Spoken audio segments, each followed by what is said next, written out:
Hello, and welcome back to English Unlimited podcast. Hey, everyone. The place where we break down English for you, focusing on the language, the culture, and, well, the concepts that native speakers use every single day.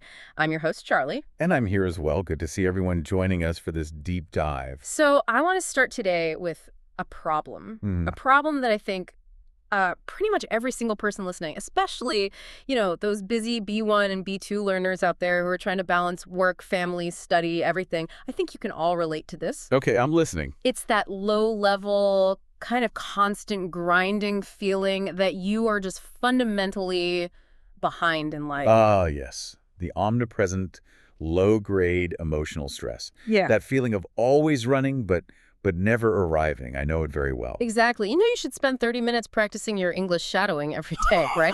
Or you should finally get round to querying that ridiculous utility bill. Uh-huh. The big important things.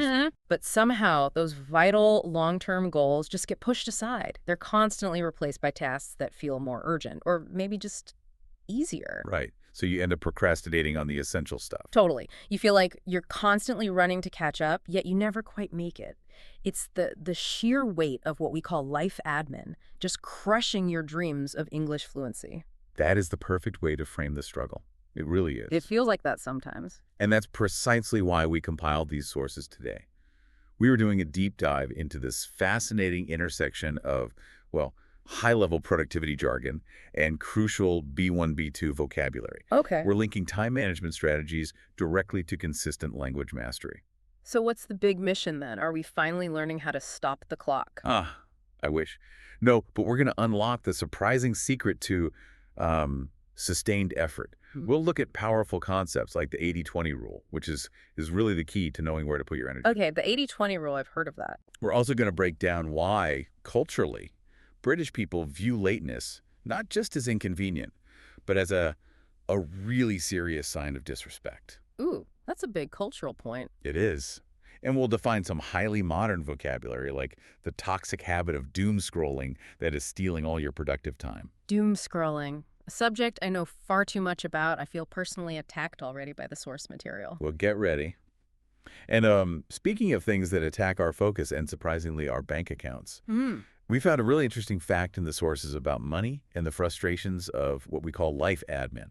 Okay. So we'll be teasing a pop quiz question later on about the real financial cost of those tiny hidden fees and taxes that carriers load onto your monthly cell phone bill. Oh, I hate those. This is known in the industry as bill shock. Oh, that sounds like vital information. Nobody ever advertises the final price. I bet the fee percentage is way, way higher than listeners think. It is. I think you'll be shocked. You won't believe the percentage these fees represent of the total cost. Yeah. So definitely stick around for that. Absolutely. But before we dive into the deep analysis, please remember, if you want more deep dives like this that help you master not just the English language, but the concept native speakers use, Then please subscribe to English Unlimited Podcast and like the episode right now. It really, really helps us out, and it ensures we reach more learners just like you. it really does. So let's start with the emotional side of this, because before we can manage time, we have to understand how we manage our minds. I'm ready. Let's do it. So let's unpack this heavy feeling. Yeah, the feeling of being behind in life. What does that really mean? And why is it so widespread among people who are, actually trying incredibly hard? Well, what's fascinating here is how the source material immediately dissects this feeling. It stresses that it is often mental, not factual. Mental, not factual. How so? This pervasive sense of being behind stems almost entirely from two specific, I'd say, toxic habits: comparison to others, or setting unrealistically high expectations for ourselves that are, well, frankly, impossible to meet. But hold on, how can it be mental and not factual? If I'm a B1 English speaker and I see a friend who is C1, I am factually behind them in fluency, aren't I? I might feel like I'm failing, even if I'm technically succeeding just slowly. You've hit on the absolute core confusion here. The feeling of failure is manufactured when you use someone else's timeline as your measuring stick. My measuring stick, I like that. Let's use an analogy straight from the source to clarify this. The feeling is like being late in a race. Okay. Imagine you are running, and you look around, And you see other runners, maybe your friends, colleagues, or even people you see online, and they seem to have already passed certain milestones. Right, they got the promotion, they bought the house, they spoke English fluently after like 6 months of study. Exactly. And instantly, you feel that anxiety and exhaustion because you compare your current position to theirs. Yeah. I feel like I'm still on the starting line or maybe halfway through, but I'm just way too slow. Precisely. But the key insight here is the comparison. Life is not a straight line race. Mm-hmm. It's a journey with turns, obstacles, detours, and stops that are completely unique to you. Right. So when you compare your entire messy journey with all its unique challenges to someone else's polished highlight reel, especially on social media, Oh, yeah. you create this false narrative that you are losing the race. But the source is stress. You are not losing. You are simply moving on your own personal timeline. That is a tremendously helpful distinction. It really is. It highlights the difference between feeling behind, which is, like you said, emotional, relative, comparative, versus actually failing, which would be a factual non-completion of a task. Exactly. And the sources explicitly stress that slow progress is not failure. So why do we feel so much pressure to achieve everything so quickly then? I think it's the pace of modern information flow. I mean, everything is immediate, isn't it? We see success instantly, but we rarely see the years and years of effort that went into it. That's so true. And the sources confirm that this feeling, this stress and worry about your future because you feel behind, it's common. It's so normal. So I'm not alone. Not at all. Yeah. Many successful people have experienced this anxiety at some point. It is part of the human journey, not a sign of some fundamental deficiency. Okay, so let's talk about a real-world scenario to inject some perspective here. I love the examples the sources gave of people who found major success later in life. Yes. This really pushes back against the idea that there's a universal correct time for some monumental achievement. It really does. Let's look at Colonel Harlan Sanders. If you know KFC, you know the Colonel. Of course. He faced years of failures and worked dozens of different jobs. Critically, he didn't start his famous Kentucky Fried Chicken business until he was in his 60s. In his 60s, that's incredible. Before that, he was a farmer, a railroad fireman, a steamboat pilot. I mean, everything but a fast food icon. That is truly staggering. In today's hyper-accelerated culture, there's so much pressure on young people to achieve massive success in their 20s or 30s. But here's a man who launched a global enterprise when most people are comfortably thinking about retiring. Right. His time just hadn't come yet, but he didn't give up. Wow. And another classic example of overcoming early challenges is J.K. Rowling, the author of the Harry Potter books. Right. She faced significant personal and financial difficulties, including being a single mother relying on state benefits. I remember reading about that. And she didn't achieve her massive worldwide success until she was in her 30s. Which still feels young, but after years of struggle. Exactly. These stories highlight that success comes in many forms, and crucially, at very different times for everyone. Our task is to maintain consistent effort, recognizing that small daily steps accumulate into huge progress eventually. So the lesson here is to focus intensely on your own progress, not on someone else's life path. Look at where you were 1 year ago or 6 months ago and celebrate that small progress.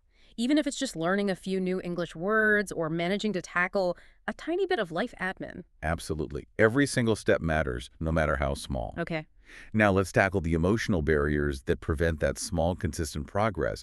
We need to talk about the mechanisms of delay. Procrastination and life admin. Exactly. Okay, let's spotlight the universal enemy. Procrastination. I know I do this constantly. But what is the clear difference between being inherently lazy, which suggests, a character flaw, and procrastinating? Because I always worry I'm just lazy. That is a vital distinction, and it's so important because the sources are very clear on this. Procrastination is not a character flaw. It's primarily an emotional problem. An emotional problem. Yes, a form of self-regulation failure. The definition is simple. To delay doing something you should do, usually because you don't want to do it, or because the task generates uncomfortable feelings. Wait, so the brain is avoiding the task, not necessarily because the task is difficult, but because the task makes the brain feel a bad emotion. Precisely. So that could be boredom, frustration, fear of failure, or even, the crushing pressure of perfectionism. You nailed it. We are avoiding the negative feeling associated with the task.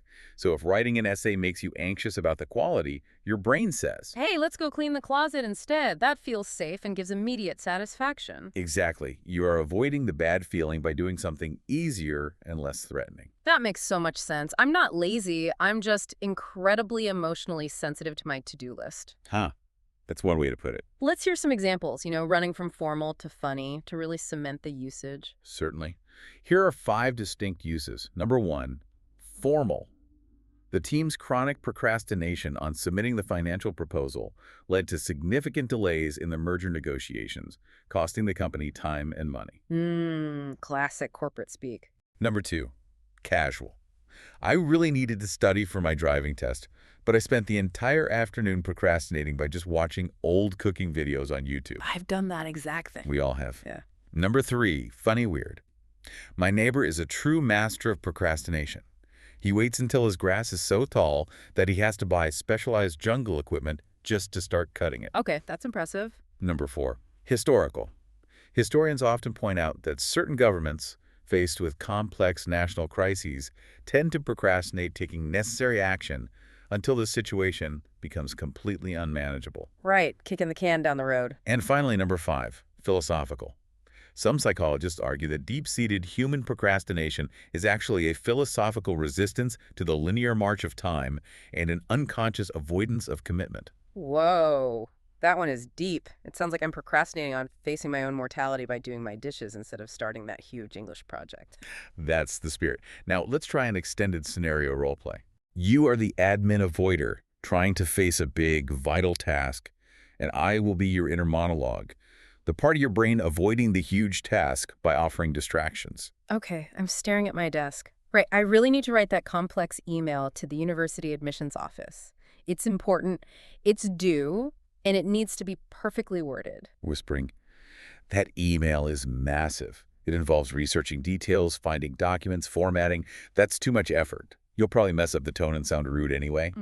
Whispering, hey, look, your pens are disorganized. Maybe you should spend 40 minutes organizing them by color. That's much easier, and you get an immediate visual reward. But the pens are fine. I just need to open the laptop and start the email. Whispering, wait. Before you write anything, you need to check the weather forecast for the next 2 weeks. You should also check the news headlines, just in case something vital happened that affects your university application. All right. Whispering, that's not procrastination. That's necessary information gathering. The email can wait until you are fully informed about everything that has nothing to do with it. Sighs. That's true. I'll check the news. Wait, why did I just spend an hour reading about the history of Antarctic explorers when I should have been writing a formal email? I hate this feeling of wasted time. That right there is the perfect illustration of how procrastination works. How so? It convinces you to do something trivial that feels urgent or important, just to avoid the anxiety of the vital task. You choose comfortable distraction over challenging growth. That clarifies so much. Wow. Now let's hear some common phrases we can use with this word. What are the collocations? For 5 crucial phrases, let's look at collocations and nuances. First, chronic procrastination. Okay. This describes a long-term habit of delaying important tasks repeatedly. If someone suffers from chronic procrastination, they do it constantly. Got it. What's next? To tackle procrastination, this means to actively try to fight or overcome the destructive habit, often using techniques like the Pomodoro method. Right, you have to tackle it. Third, procrastination stems from. This phrase explains the psychological origin or root cause. For instance, procrastination stems from a fear of not meeting expectations, not just laziness. That's the emotional part again. Exactly. Fourth, the enemy of productivity. This is a strong metaphor often used in business contexts, referring to how destructive procrastination is to achieving any measurable goal. It really is the enemy. And finally, to overcome procrastination. When you succeed in beating the habit, often through strategic time management and self-awareness, you overcome procrastination. I really appreciate the nuance that it's often fear-based. It shifts the focus from, I'm a bad person to I need a better psychological strategy. And that's the whole point. Okay, now let's move to the content that feeds procrastination. Life admin. What exactly is this modern phrase? What's the difference between life admin and, regular admin that I do at work? That's a key question, and the sources provide a very useful definition. Life admin is the office work of life. An office work of life. I like that. It's the invisible layer of necessary maintenance tasks you have to complete just to keep your day-to-day existence running smoothly. Okay, so regular admin is like filing reports or booking travel for your boss, which you get paid for as part of your job. Precisely. The sources quote experts who call it the work that managers and secretaries do for pay in the office, but that every person must do in their own lives for free. For free. That's the cute part. It is. Life admin includes tasks that demand time but give no intrinsic joy or professional progression. Like? Things like doing detailed housework, renewing insurance policies, comparing utility bills, making doctor's appointments, or waiting in for packages to be delivered. Ugh, waiting for packages. The worst. The sources describe it as necessary but often a bit of a chore. A bit of a chore. That's an understatement. It sounds so overwhelming because it never ends. It just piles up. And when it piles up, It becomes a perfect target for procrastination. exactly. Let's run through 5 examples to show how widely this term is used. Number 1, formal. Commissioned research revealed that millennials spend a significant proportion of their free time executing essential life admin duties, leading to increased reported stress. I believe that. Number 2, casual. My entire Sunday afternoon was ruined by heavy life admin. I had to renew my car insurance, pay 3 overdue bills, and book a dentist appointment. Sounds like my last Sunday. Number 3, funny weird. My partner is what the source calls a super doer of life admin. They get extreme satisfaction from spending an evening putting all the spices in the kitchen into alphabetical order. Wow, I am not a super doer. Number 4, historical. Before digital banking and the internet, life admin was often severely delayed by the physical need to visit the post office, print paper forms, or queue up at the bank. Oh, that sounds awful. And number 5, philosophical. The question of modern societal balance often comes down to managing the invisible layer of life admin so that we can free up time for more meaningful, purpose-driven pursuits. That last one connects right back to fluency again. We need to efficiently clear the admin to free up time to study English. Agreed. So let's role-play the most frustrating part of life admin, Which is trying to resolve a problem with a big utility company, a classic time sink. perfect. Let's do an extended scenario role play. I'll be the sympathetic friend, and you can be the frustrated customer trying to handle the admin. Sounding stressed. You won't believe what I'm trying to do. I'm attempting to query a bill with the gas utility company, and it's been 25 minutes of terrible hold music. They charged me twice last month. Oh, that sounds like truly terrible heavy life admin. Mm-hmm. Did you try checking their online portal first? Sometimes you can submit a query form and avoid the phone call. I tried. Their website is useless and just directs you back to the phone number. Now I have to explain this convoluted situation to 3 different people, and they keep saying, I understand your frustration, but they offer no solution. This whole process feels like a massive, trivial waste of my time. It's necessary, but it's such a chore. I know, you're trying to do the essential life admin that keeps your home running smoothly, but they make it deliberately complex. I'm sorry you have to deal with that. It just confirms that the sources nailed it when they called this whole process frustrating. It drains emotional and mental energy needed for studying. It really does. So before we move on, let's look at those 5 crucial phrases for life admin. Here are 5 key collocations and nuances. First, heavy life admin. This describes a specific period when you have a large amount of these necessary tasks, often leading to overwhelm. Been there. Second, admin avoider. A specific, often humorous term used to describe people who, like we discussed, delay doing these things, leading to worse procrastination. That's me. I'm an admin avoider. Third, a bit of a chore. This collocation emphasizes that the task is boring, ordinary, and unpleasant. Right. Fourth, necessary but frustrating. This is a common description of the dual nature of life admin. You have to do it, but you hate doing it. The story of my life. And fifth, day-to-day life. This phrase establishes the broad scope of the tasks. They are the essential work of managing your daily existence and maintenance. Got it. And we need to pause here for a moment on the sheer scale of the time drain. Remember that research we mentioned in the formal example? The one about young adults and how much time they spend on this stuff. Yes. Researchers found that young professionals are spending a quarter of their day.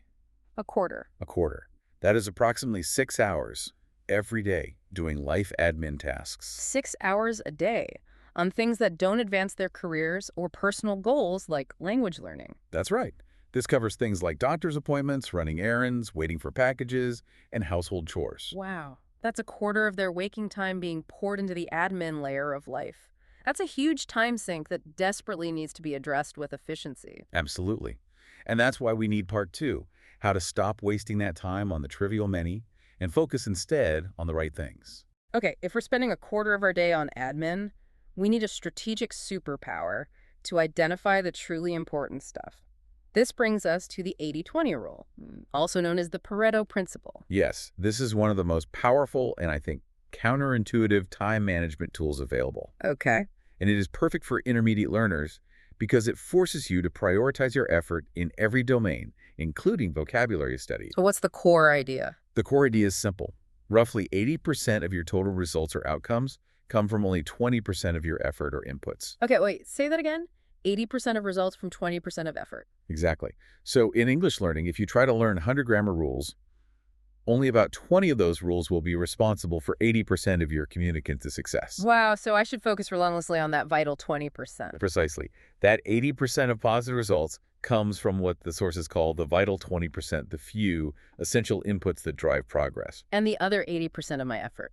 That's often spent on the trivial many, the easy, comfortable, but ultimately unproductive tasks that just burn time. I think the analogy the sources provide about learning the guitar is the perfect way to make this abstract concept concrete for our listeners. It is an excellent story. Imagine a beginner guitarist who thought they had to learn every single chord, say 2,000 chords, to be good. Oh, that sounds overwhelming. It is. They bought an enormous book and spent weeks trying to memorize all 2,000 chords, which is 100% effort, and ended up frustrated because they couldn't play a single recognizable song. That's the perfectionist trap. And that feeling of overwhelm would lead to instant procrastination. Absolutely. But then a friend told them the secret of the 80-20 rule. And what was that? You only need to know 4 simple chords, G, C, D, and E minor, which represent the vital 20% of all chords to play 80% of all popular songs ever written. Just 4 chords. Just 4. By focusing on those 4 chords, the person was able to play 3 different songs in one afternoon. Wow. So 1,996 chords were the trivial many they didn't need, at least not at that stage. Right. They were focusing their limited time on the wrong 80% of effort. That provides a brilliant comparison between productive vital tasks versus trivial easy tasks. It highlights the core distinction between the two groups. Vital means extremely important or necessary for success or life. Trivial means of little value or importance. Yeah. The 80-20 rule is about protecting the vital work from the noise of the trivial work. But wait, I have a challenge to that. If I only focus on the vital 20% of my job and completely ignore the trivial 80% like answering internal emails or filing expense reports, won't I eventually get fired? That's a fantastic question that brings in necessary nuance. You can't eliminate the 80%. Okay. You must minimize the time spent on it. The goal is to maximize the time spent on the 20% that moves the needle. You still file the reports, but you might do them in a single, dedicated, non-peak time block instead of letting them interrupt your deep work time. Okay, so how do we apply this practical framework to the B1, B2 learner? What's the real-world scenario for implementing this strategy? The sources provide 3 simple, actionable steps specifically for language learners and professionals. First, identify. Identify what? You must first find your vital 20%. What are the 20% of activities that deliver 80% of your results? For English, this might be shadowing practice or mastering the most common 200 phrasal verbs. And at work? At work, it might be deep strategic planning instead of answering every single email immediately. Okay, so identify. What's step 2? Prioritize. You must do your 20% first. This is critical. You must give your best 20%, your best mental energy, focus, and time to your vital tasks. Got it. And the third step? Minimize. Actively spend less mental energy on the 80% of trivial tasks. You need to batch them, delegate them, or delay them until your core work is done. That's why the sources recommend doing the 20% tasks in the morning, right? Because your brain is fresh and your willpower is highest. You need to build a wall around that protected time. That's absolutely right. The most important thing is protecting your deep work time, your vital 20% from the constant, immediate urgency of emails, phone calls, and other people's trivial requests. So you have to give your best self to your best work. Exactly. Let's cement this pair of words then, vital and trivial. You mentioned the strong nuance earlier. So how is vital different from just important? And how is trivial different from unimportant? Right.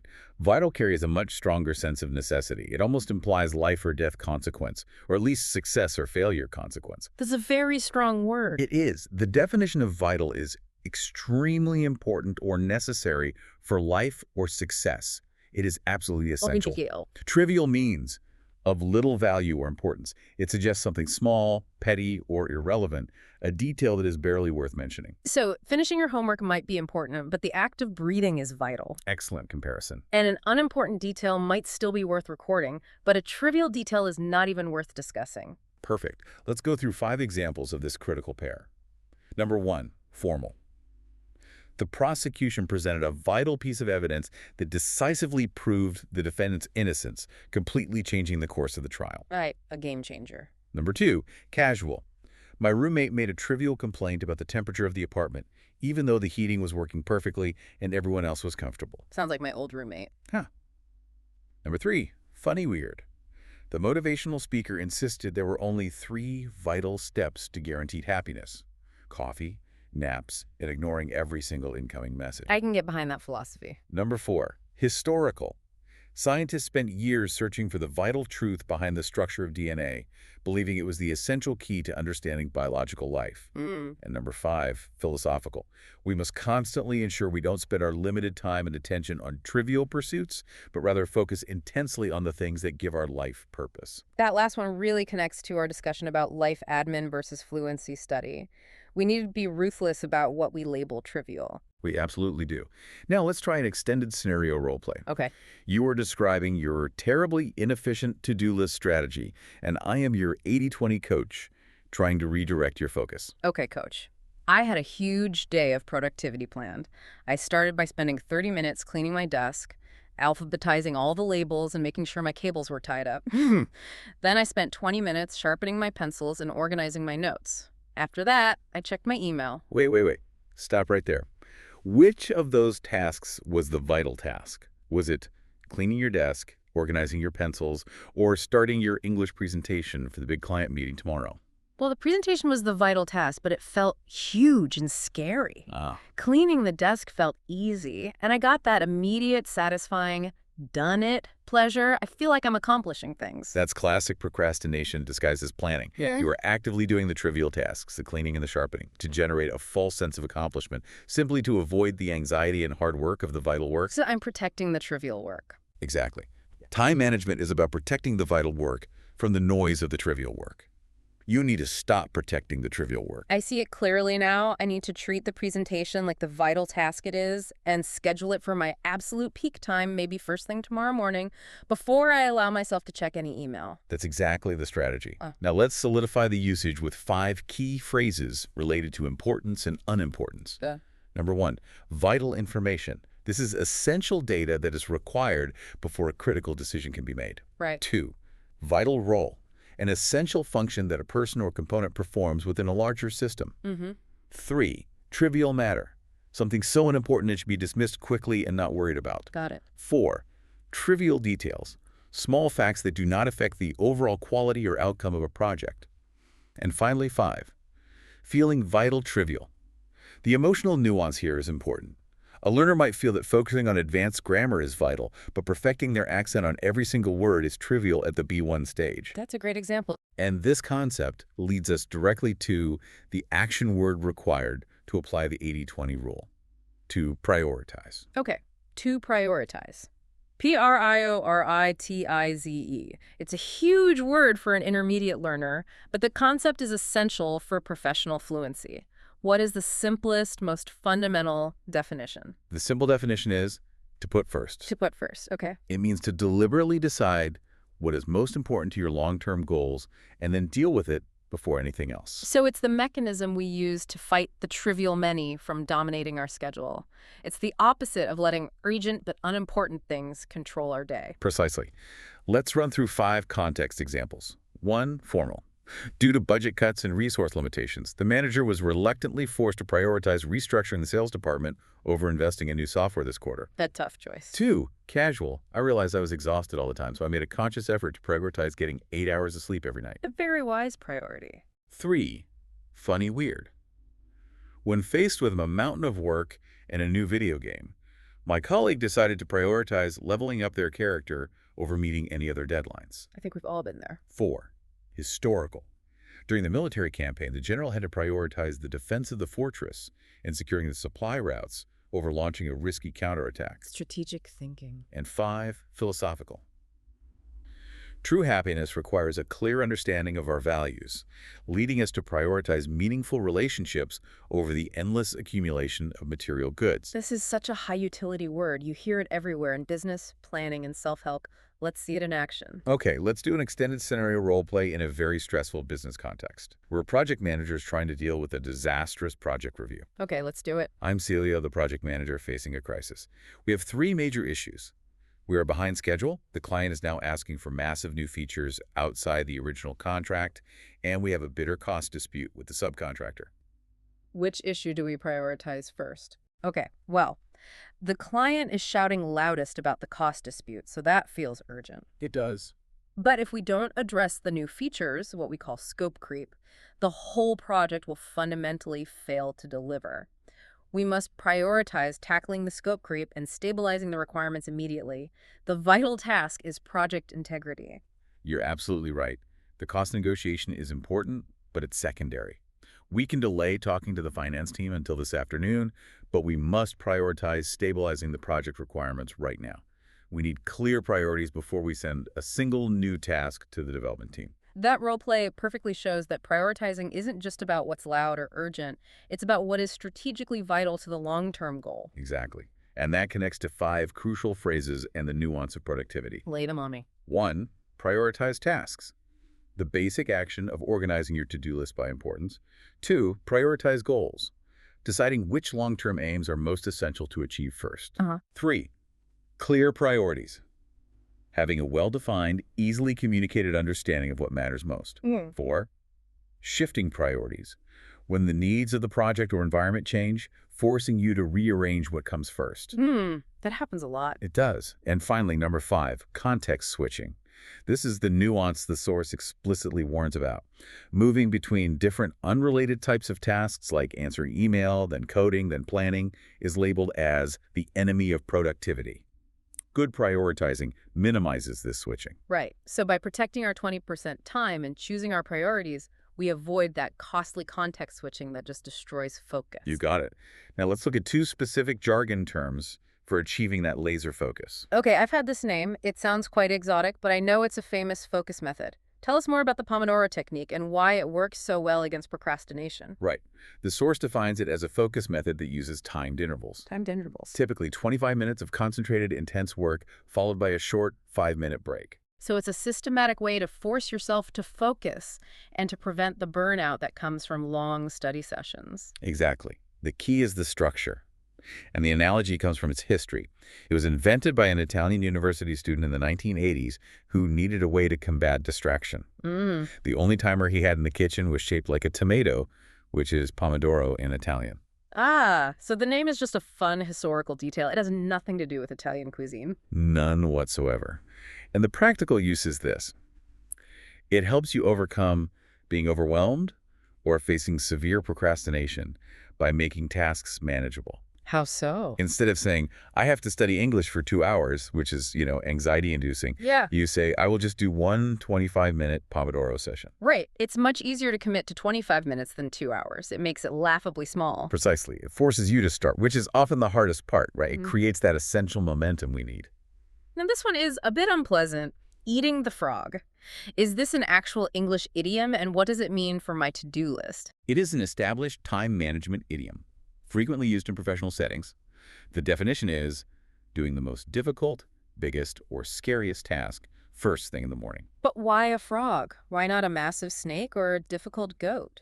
The analogy is famously attributed to the writer Mark Twain, who is said to have claimed that if you have to eat a live frog, it's best to do it right away and get it over with. I see. The frog is the task you most want to avoid, your most vital but also most dreaded task, and you must schedule it during your best 20% of time. So if my English presentation draft is my frog, I should schedule it first thing before I check any email or do any of that trivial admin work that feels comfortable. That's the precise application.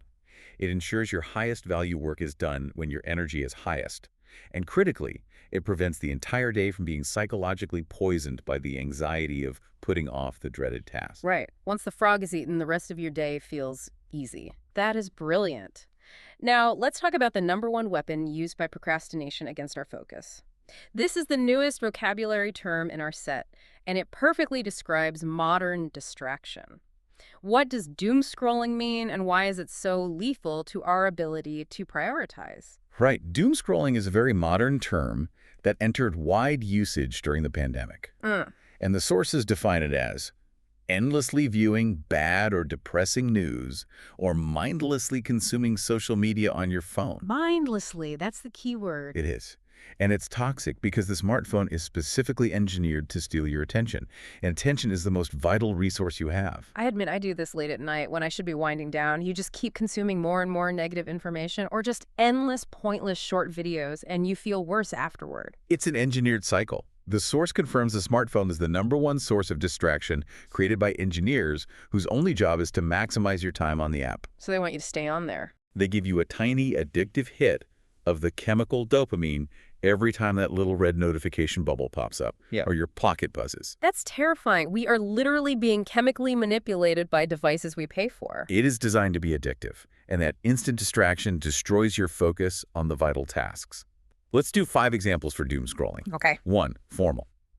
A recent report on psychological effects indicated a statistically significant correlation between increased anxiety levels and habitual doom scrolling among university students. I could see that. 2. Casual. I told myself I would only check Twitter for 2 minutes, but I spent 2 hours doom scrolling through political arguments when I should have been preparing for the meeting. Been there. 3. Funny weird. I realized I was doom scrolling so intensely on my commute home that I missed my bus stop by 3 miles. Oh, no. 4. Historical. One could compare modern doom scrolling to nervously waiting by the radio in earlier decades, desperately seeking out bad news about the ongoing war or political instability. That's a great comparison. And 5. Philosophical. Doom scrolling represents the triumph of mindless, passive consumption of negative information over active, deliberate learning and personal growth. I think the solution is a digital fortress. During my Pomodoro sessions, the phone has to be in another room, turned off, to prevent the temptation of doom scrolling. That is the only effective defense. Now let's run an extended scenario role play on the impact of this distraction, especially when we should be resting. Okay, I am the victim of the dopamine hit late at night. I was supposed to be relaxing and winding down. I tried to put my phone away tonight, but I just saw a notification about a major financial crisis developing in Asia. And boom, you're hooked. Your brain interprets that notification as urgent, even though it is completely trivial to your immediate goal of restful sleep. You start reading more, clicking more links, and now you are stuck in the endless loop of doom scrolling. I know. I'm lying in bed feeling more stressed and worried than when I started the process. It feels like I can't look away, and the longer I do it, the worse I feel mentally. Because you are consuming content that is stressing you out. But your brain is addicted to the novelty and the reward cycle. You must protect your high-value time blocks, and that includes your wind-down time before bed. Right. The physical presence of the phone is often too much temptation. The phone goes in the digital fortress at 8 p.m. Noted. Now, the final 5 crucial phrases for this concept. 1. Endless doom scrolling, which emphasizes the repetitive, self-destructive nature of the activity. 2. Avoid doom scrolling, the necessary action needed to break the cycle and protect mental health. 3. Mindless activity, stressing that it lacks purpose or intention, unlike active study. 4. Social media consumption, a more formal, neutral way to describe the content being viewed. And the last one. 5. Feel stressed after doom scrolling, highlighting the common negative